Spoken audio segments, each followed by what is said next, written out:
Carved deep into the bedrock of the southern Grux Mountain Range lies an ancient metropolis built to withstand the end of the world, hiding a terrible historic sin that fractured an empire and unleashed an alien nightmare into the dark.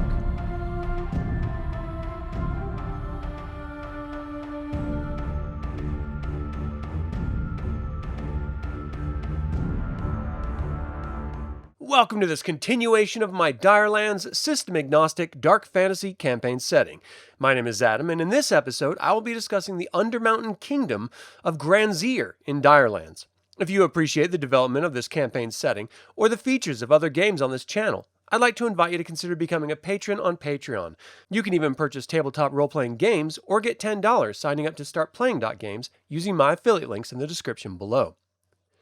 Today we are turning our attention to the subterranean expanse of the underground kingdom of Graanzier. Standing as one of the oldest surviving civilizations in DireLands, Graanzier is a study in profound structural achievement and dark, lingering consequences. Spanning 50 vertical stories beneath the earth, this subterranean metropolis has served as a beacon of dwarven ingenuity for generations. Yet, beneath its bustling lantern-lit halls lies a quarantined abyss known as the Forbidden Undermountain, a vast lightless expanse stretching under northern Bressus all the way towards Locaston, now forever tainted by ancient hubris and cosmic corruption. To trace the origins of Graanzier, one must look back to the mythic age before recorded history, when the mortal races first began to map the surface of Direland. Subterranean legend holds that the central halls were forged by a single legendary warrior named Vorn, who hollowed out the roots of the Grux Mountains using his bare hands and a heavy star metal hammer. Over the course of thousands of years, Vorn ceased to be remembered merely as an individual history maker and transformed into a perpetual sovereign title. Sovereign rule in Graanzier was never inherited by blood or divine lineage. Instead, it was won through the ancient unbroken rite known as the Trial of the Anvil. In this tradition, any head of a recognized dwarven clan holds the right to challenge the sitting monarch to single combat within the Great Forge Arena. The current sovereign, High King Vorn VII, secured his seat 40 years ago through strength of arms, maintaining a strict pragmatic rule centered on absolute quarantine and self-preservation. The city of Graanzier itself is an architectural marvel of 50 distinct vertical stories engineered so efficiently that its population could survive indefinitely without ever setting foot on the surface. The metropolis is organized into distinct district cities, each tailored to the sub-races and guilds that make up dwarven society.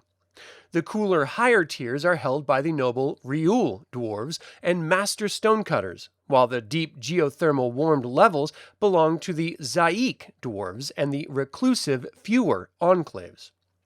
The entire nation relies on massive internal lifelines, tapping into deep crystalline aquifers that flow through stone aqueducts to provide fresh water across every level. Vast hollowed-out caverns known as the Growing Warrens house immense fields of bioluminescent fungi, nutrient-dense mosses, and herds of subterranean livestock, making Graanzier a completely self-sustaining subterranean empire. However, the prosperity of Graanzier was historically built upon a brutal foundation that eventually led to its greatest disaster. Centuries ago, during an era of aggressive industrial expansion, the dwarves sought to harvest the deep, rich mineral veins of the lowermost Undermountain. To work these suffocating, dangerous depths, the kingdom captured and enslaved vast populations of surface orc clans. As the mines delved deeper toward the foundations of the earth, the dwarven lords grew impatient with the limits of physical labor and struck a fateful bargain with the stone giant sorcerer Hoarclaws. A master of forgotten starborn arcana, Hoarclaws subjected the enslaved orcs to horrific biological and magical experiments, infusing their bloodlines with raw cosmic power to breed an indestructible, hyper-strong labor force. This dark hubris ultimately spelled doom for the deep mines. The cosmic alchemy forced upon the captive orcs did not merely make them stronger, it twisted their minds and bodies into grotesque, multi-limbed aberrations bound together by a hive-like instinctual hatred for their captors. In a sudden bloody insurrection, the mutated horde rose up and slaughtered the overseers, seizing control of the entire industrial network. To make matters worse, the volatile cosmic magic unleashed by Hoerklaas leaked into the surrounding bedrock and subterranean water table, permanently mutating the ecosystem. Simple cave fauna, arachnids, and underground beasts swelled in size and aggression, feeding upon the residual star magic lingering in the dark. Unable to reclaim the deep halls, High King Vorn's predecessors sealed the massive adamantine blast gates, abandoning the deeper realm entirely and creating the lightless wasteland known today as the Forbidden Undermountain. Today, the Forbidden Undermountain remains a sealed, silent nightmare beneath the prosperous Upper City. It stands as a grim geographical scar across DireLands, where ancient dwarven ruins, abandoned slave records, and corrupted cosmic essence remain trapped behind heavy iron doors. The upper halls of Graanzier continue to thrive under the watchful eye of High King Vorn VII, but the shadow of their historical sin endures directly beneath their feet, a constant reminder of what happens when mortal ambition reaches too far into the unknown. Will the dangers of the Forbidden Undermountain ever break through into the kingdom of Graanzier? Was the stone giant sorcerer Hoerklaas the intentional architect of the orc aberrations? Will High King Vorn VII ever send a war campaign into the Forbidden Undermountain to try to reclaim it?